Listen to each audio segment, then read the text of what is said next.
Good morning, good day, good evening, good night, wherever you are dialing in watching the video. I appreciate you dialing in for another one of our videos. As always, I appreciate it. If you have any questions or comments, you can hit them in the comments below or go to our Facebook page, leave us comments over there, so like and subscribe to that page, or just hit us up at webbaptist.com if you have any prayer concerns or any kind of concerns at all. Bring them to us. We'll be glad to hear from you and appreciate your time with these videos. Today's topic, we're talking about the Hittites of the Bible, and we're briefly discussing this group of people as this applies to the in our Sunday school series. We're dealing with in the book of Genesis, and Abraham has a dealing with the Hittites briefly, which we'll get into shortly here. So we're kind of, who are these people? What were they all about? And how were they portrayed in the Bible in that regard? So now keep in mind that the history of the Hittites, for the most part, after their time, the area was for the most part swallowed up and enveloped into other empires and dynasties of this territory. And so a lot of what we did not know did not really happen, and we did not discover, we meaning modern people, until the past some 200, 250 years. And we started digging through the lands there in Turkey, and we started finding these things and getting a clearer picture of just who these people are. But as far as their place in history has always been sort of a mystery for a very long time. Now, keep in mind, I'm doing a very brief introduction into the Hittites, and I'm not going to get into their culture, into the details, the lineages and the kings and all that. I'm not going to break it down and get into all that because that's just going to take too long and too exhausting. What I'm going to talk about briefly is the people themselves and where they're at and what happened to them for the most part. So now we look at, in regards to the Bible, the Hittites were a descendant of Heth, the son of Canaan, and that was the great grandson of Noah. And they were a powerful people between 15th and the 13th centuries BC. They ruled the area of modern Syria and most of what we know as modern Turkey. And so they frequently battled Egypt in that area, primarily for territory and trade to the south, and of course the Assyrian Empire and the Babylonian Mesopotamia area to the east, southeast. So they were constantly at war with those two factions over trade routes and territory. So that was an ongoing thing there. So, and by the 12th century BC and on, after the height of their power, much of the territory was annexed by the Assyrian Empire, and from then on, it was just a matter of the Assyrians, and then we have a growth of the thing. Then we have other. They would get conquered, Babylonians, the Assyrians, and then you have the Greeks, and you have the Romans. So you have one empire right after the other, kind of just annexing and conquering territory, and pretty soon the Hittites were vanished from history due to the onslaught of empire rule. So that's what we're looking at, but we'll get into more of that. Now, after the 12th century BC, around these splinter groups were around by the 8th century. They weren't really the same size as the Hittites at the height of their power. They were small vassal states, so to speak. And their descendants were scattered, but ultimately they were absorbed and merged with other nationalities and people of the area, in that geographical area. So, but most people agree that the Hittite empire was around 1650 BC to 1180 BC, based on the information that we know. So that's about 470 years. That's a pretty good swath of time. But in comparison to many of the great empires of time where they lasted thousands of years, it is short, so to speak, but they were there. So, and for a lot, like I said, a lot of times they didn't know who they were. There was not really much talk outside the Bible. So a lot of times people before the 1800s, 1870s, before archaeologists started finding this stuff, a lot of people have relegated Hittites to Bible mythology. And then when they started unearthing a lot of their, their geological and their archaeological discoveries, their writings, their buildings, their culture, and they started seeing that this was indeed a very powerful people in that area. Now, if we sit there and we look at their religion, they were pluralistic, as most were at that time outside of the people of the Bible. They worshiped nature. They didn't worship the kings and rulers for quite a bit time. There in the beginning, the rulers were just treated as men. That was kind of unique in that sense, that the rulers were not treated as gods, kind of like the pharaohs were in Egypt. So they were looked up as kings, and they were looked up as, at most, they were revered as the first person, meaning they were the first man. They had the privilege of being, the king and the ruler, but they were not immortal. So they kind of understood that. So you look at that and you kind of understand that. Now, if you also look at the governance of the Hittite people, they were one of the first ones to have an actual government authority outside of just the king. So you had the king, and you also had, followed by the heir apparent. The king was the supreme ruler of the land, the charges of being military commander, the judicial authority, as well as a high priest. So you had an exercise in various branches of government other than just the ruler king, which was pretty interesting because, at this time in man's history, it was pretty much the pharaoh or the king or the emperor, and that's it. There was nothing else underneath that. So that was very interesting in itself. Now, if we look at the Hittites in the Bible, well, the first person we really see that is Judah and the Hittites were never really enemies in the Hebrew text. And that means Judea in that regard.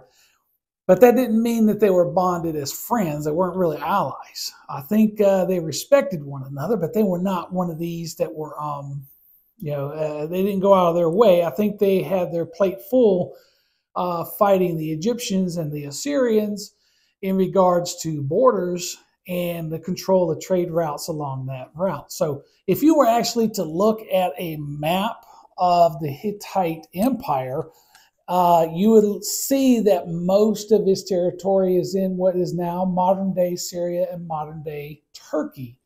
Now, if I could put up a map over here, we would see that the Hittites had a very unique spot geographically in our history. As we know, we look at Turkey. Turkey in the northwest, for the most part, faces Europe. And so they kind of have a window, a foothold into European influence, European culture and language. And to the southwest, if I'm looking at this right, southwest, you have more of a view into the Mediterranean influence and culture there. Now, to their northeast, they are facing more of the Slavic countries and more of the Eastern European Slavic areas and nations up into the Black Sea. Now, their southeast window or section faces more of the Arabian, come Muslim countries that, of course, that they were having to always fight with, which was, down there with the Byzantine, the Babylonian areas and the Assyrian areas. So, and of course, when Muhammad comes into power, that push up into Turkey would be a defining factor as well. So the people living in Turkey lived in a very unique area in our world. They kind of lived in an area where there was four corners. And of those four corners, you had more of a melting pot, more of an influence from four different directions, but you also had attacks and adversity coming from four different areas as well, and we'll discuss that briefly. So now, if we look in the book of Genesis, going back to the Hittites in the Bible, The Hittites were kind of friends with Abraham. Abraham was well acquainted with the Hittites, and we see in Genesis 23 that he bought a burial cave from Sarah from them. Esau took wives from them, from the Hittites, and we see that in Genesis 26:34. If we recall and we look at the situation with Abraham, the Hittites were willing to give him the cave, the place to bury Sarah, but he insisted on paying for it. He didn't want to just take a gift. To me, that signifies that the Hittites kind of had a lot of respect for Abraham at this time, so that they were willing to do this. But he was insisting on buying that property, that cave, for his beloved wife. And so that's what he did. Now, in the book of Joshua, 1 verse 4 included their territory as a great part of the promised land for Israel. So in the book of Kings, they supplied the Israelites with cedar, chariots, and horses. So while there weren't allies, it's safe to assume where anybody can make money, then that's exactly what they would do. They would supply if you're willing to give that money. So, and then we look at 1 Chronicles. Uriah, the Hittite, was a captain in David's army that counted as one of the mighty men. So we look at that in 1 Chronicles 11. Of course, now we know Uriah with Bathsheba and King David and what happened there, the tragic results. But the fact of the matter is, Hittites weren't so much of a pariah and so much of an enemy that even King David said, "Look, I don't want you in my army." In fact, he welcomed him and may put him in a place of prestige. In Ezra 9:1, the Hittites are mentioned throughout the kingdom years, even after the Jews and their return from captivity. So we kind of see that they're mentioned, and it's neither good or bad in the Bible. It's kind of, the Bible is kind of establishing history for us, establishing, letting us know on the periphery what's going on with God's people, which is good because we can relate to the neighbors, what's going on. We can relate to other events. As we know, when we look at history and we look at archaeology, a lot of times things that were going on in Egypt and Assyria, Babylonia, and the Roman Empire, these kind of things, we see where those things, the events kind of correlate and they kind of prove and show that things going on within the territory of God's people were in fact actually happening. So the mention of the Hittites were neither good or bad. Like I said, they were on the periphery of what was going on with God's people in the Old Testament, but the fact was that they were there. So now we talked about, the origins. We're looking at the ancestors of the Hittites came from Anatolia, which is the ancient term for modern-day Turkey, between 4400 and 4100 BC. And the ancestors flowed in from Eastern Europe and Western Asia in regards to the nomadic steppe life. So they kind of come in, I don't want to say Mongols because that may have been a little bit further out. The Mongols were probably pushing in on the steppe people, and the steppe people were pushing in to this territory. As far as when you look at the migration routes of a lot of people and geography throughout ancient history, where one population would grow and have power, it would force the others around it or in that area, force them out, and of course they would go to other places. And that's kind of what we assume is going on here.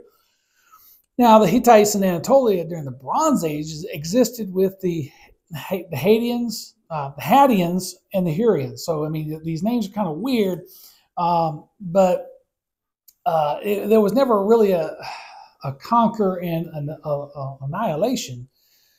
It was, for the most part, a gradual assimilation or emerging. So it's just one of these things where you got the power, but you still have to work with these people. So, and when we look at that, for centuries, there were a lot of Hittite groups in various cities, and for the most part, these small little cities were, in the area of Anatolia. There, like I said, with a major portion of Turkey and Syria is that Anatolia area there. So now we take and look at this. I'm looking at my notes, and I don't want to bog down in details, but we have three different sections that archaeologists and historians look at when they talk about the history of the Hittites. One is the Old Kingdom, of course, that being just what it is, the earliest part of their kingdom. And then we have the Middle Kingdom, and then we have the New Kingdom before we finally have the demise. So if we look here at the first one, the first Old Kingdom is where we start seeing some of the expansion. Now we have, you know, them expanding into the areas there in Turkey from the center and more of the east center to center, moving more to the western part of Turkey. And they're also expanding more to the south towards the Syrian area in that regard. So that you have that expansion going on. But at the same time, every time that you would have a good king, again, we're not going to bog down in the names of the kings, but when you have a great king, they were followed by, you know, 3 or 4 bad kings. And during that time, there was a lot of internal strife and fighting going on. So where you would have one king that would have bunches of gains from conquered territory, you would have 3 or 4 kings where they would lose some of that territory to either rivals or different nations or different peoples. So it was just one of the things where the borders, if we take a fast forward look at the whole kingdom of the Hittites, there would be some expansion, some with growth, and then you have some, you know, extraction or subtraction, and you know, so where you'd have contraction, where you'd have bad rulers, and then you'd have, you know, more expansion in different areas, and you'd also, in the middle of all that, you'd have so much internal strife in internal politics and maneuvering and assassinations and wars and fights going on, that the internal unrest would lead to the Hittite royal family's decline. So when the royal families would be at a decline, so would the nation as well. Now, I mentioned the Hurrians and the Hattians, briefly before. Well, they would play a factor as well, where they would be assimilated and they were brought in, or they would merge. Well, they would also become kind of a thorn in the side in several areas. The Hattians were, for the most part, would rise up and they would take control of certain cities, states. And then, of course, it would take a great ruler to come through with an iron fist and put them back in subjugation. So you would always have that. We'd go through a weak phase with this old kingdom. You'd have that growth and establishment of a kingdom, and then you would follow that soon after with a very weak kingdom. I think the only thing that would keep them from being conquered at this point in time was you had weak neighbors. You really didn't have a lot of strength over there in this the Babylonian and Mesopotamian area, and Egypt, for the most part, was not that big of an issue at the base right now. So we move into the we look at the Old Kingdom was usually around 1600 BC. The Middle Kingdom was around 1500 BC. Okay, so we have a period here now. This is where we have more and more of the survival records here than we do from the kingdom before. So we still have that, for the most part, weak growth, and so we see a lot of different people coming in and settling into into the different areas. People coming in from different areas. Remember what I said? They had the 4 corners where you had different people kind of looking to either get into there or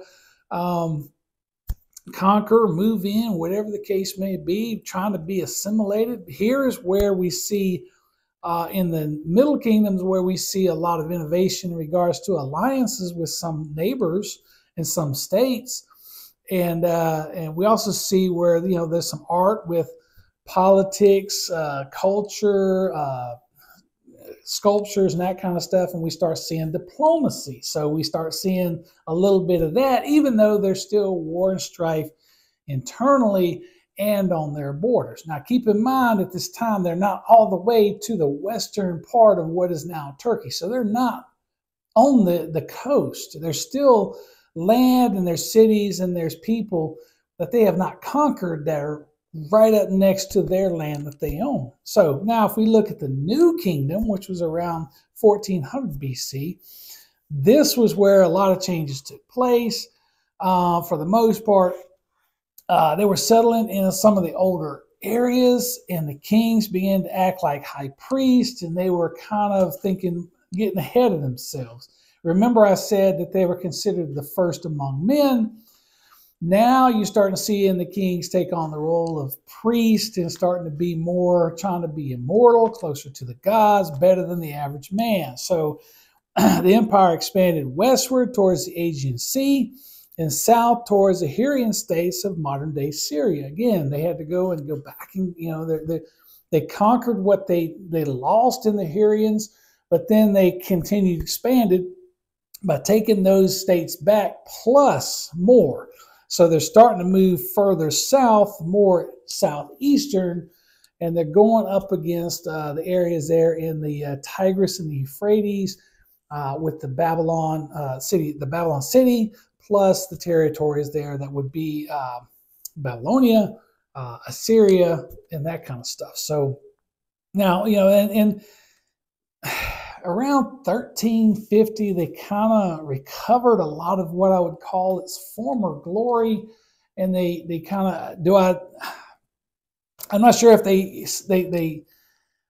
hit their height, so to speak, because again, the whole time you look at their history, it's just kind of odd that where they would have one good thing going on, they would trip over themselves as a people, and they would have something bad going on as well. You conquer and expand, but then you have a lot of internal strife. You'd lose some of your territory, or get annexed, or you'd have to make a treaty to avoid annihilation with a neighbor or a powerful people. Then a good king would come along that would be able to expand back again. So it's a kind of a back and forth kind of thing. So at the same time, so they started eventually the battle, I think it was Kadesh, where they got into a war with the king of Egypt down there, Ramses II, I believe, and they beat him. However, it was one of those things that they were fighting over trade routes. Let's call it what it is. Most wars come down to what? Come down to money. And so, but at the same time, the Hittites and the Egyptians really understand that the Assyrian Empire was beginning to grow, and it was getting big, and it could not be ignored. I think Egypt understood the severity of this Assyrian Empire and realized that would be more of a threat than the Hittites.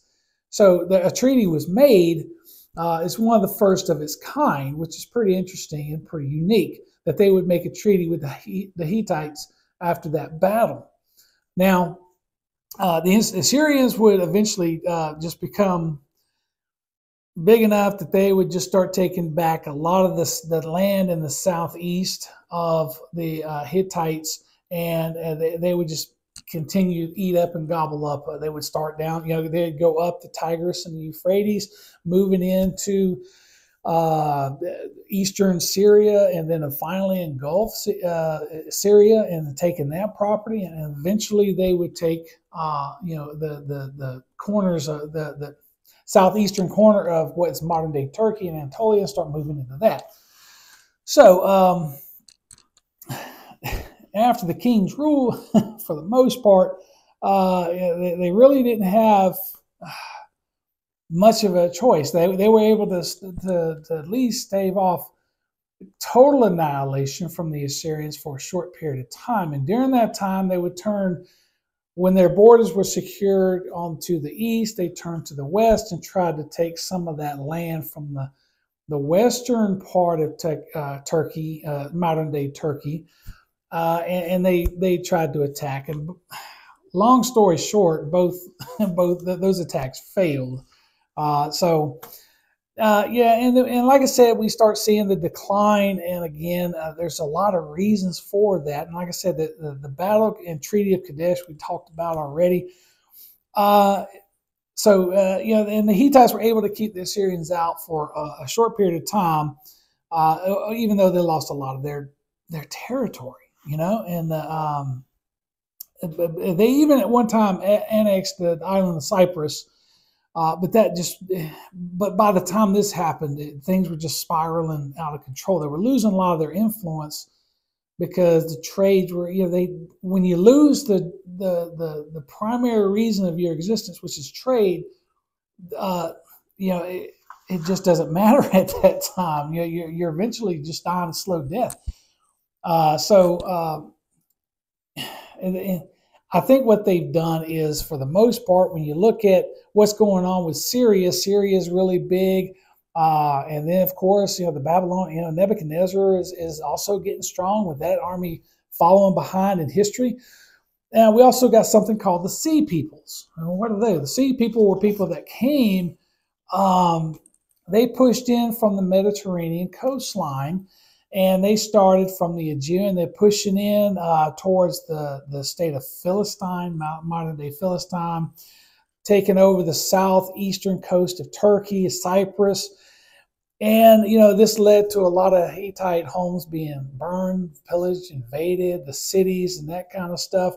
The bigger picture, which is the Bronze Age collapse. And that may be something new to some people, or you haven't heard of or not familiar with. But for the most part, the Bronze Age collapse is a term, and I'm just going to be general. You had some environmental changes that were going on in the world, mass migration, and of course, those people migrating from other places were destroying everything in their path, and it led to a societal collapse for the most part.